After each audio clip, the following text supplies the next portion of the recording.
Isa ito sa mga ginagawa ko pag wala akong maisip kung anong lulutuin for breakfast or pang dinner. At eto na nga yung ating napakasarap na corn soup. Dito sa ating pot, magpainit lang tayo ng 1 tablespoon of olive oil at saka ilalagay na natin itong ating chicken at lulutuin hanggat sa maging light brown. At pagkatapos ay ilalagay na natin itong ating tubig. Kung meron kayong chicken broth ay pwede din. So naglagay din tayo ng isang Knorr chicken cube. So timplahan ng asin at white pepper. At pagkatapos ay ilalagay na natin itong ating isang latang cream corn.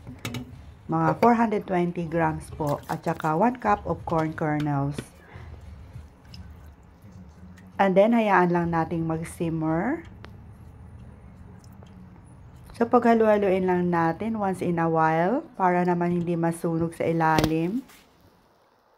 At pag kumulo na, ay saka na natin ilalagay itong ating 1 teaspoon of sugar. Nagdagdag din ako ng kunting asin, pampalasa. At lalagyan din natin ng dissolved corn flour. So, mga 1 tablespoon of corn flour po at saka 1/4 cup of water. And lastly ay ilalagay na natin itong ating egg whites, beaten egg whites. Ito yung egg whites na natira, yung gumawa tayo ng meat bread na egg yolk lang yung ginamit. So ayan po, sayang naman. At pagkatapos ay naglagay din tayo ng chopped spring onions at saka konting sesame oil. Pero optional lang po to, pwede naman pong hindi natin lalagyan. So keep on stirring lang po, pag ganyan na po yung kanyang texture ay pwede na nating hanguin. At ilipat na natin dito sa ating serving bowls.